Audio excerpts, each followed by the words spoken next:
Naghigpit ng seguridad ang pamunuan ng Ninoy Aquino International Airport kasunod ng naganap na Boston Marathon bombing sa Amerika. Kanina, arestadong isang Nigerian na may dalang mahigit 3 kilo ng hinihinalang shabu. Nakatutok live si Bam Alegre. Bam?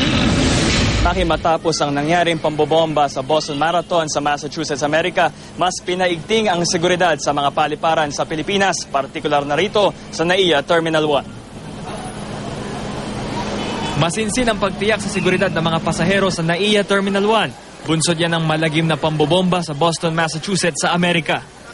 Sa passenger entrance gate, hinihingi na ang passport at ticket. Mas mahigpit din daw sa mga X-ray terminal. Tuloy kapag nagkakasabay-sabay ang mga pasahero, humahaba ang pila. Sumisigip din sa terminal dahil sa mga kamag-anak at mahal sa buhay na naghahatid sa mga pasahero.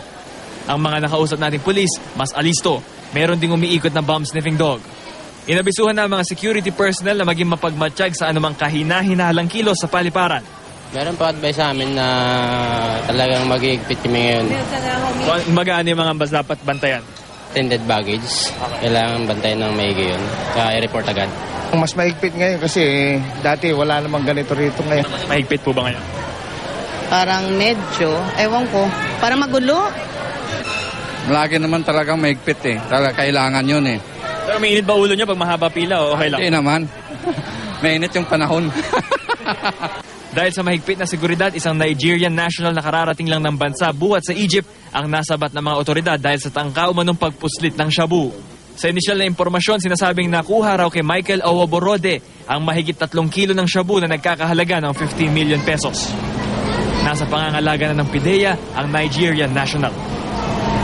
Maki, sa ating pag-ikot, kakaunti pa lamang ang volume ng mga pasahero pero may mga pagkakataon na nagkakasabay-sabay sila kaya umahaba ang pila at ngayong Sabado, mamayang gabi, inaasahan daw na dadami rin ang mga pasahero dahil maraming flight ngayon. Nakakuha rin tayo ng kopya ng isang memo mula sa pamunuan ng MIA noong April 16 na nag-aabiso sa lahat ng mga paliparan na mas ipatupad ng mas maigting ang mga SOP pagdating sa seguridad. Maki.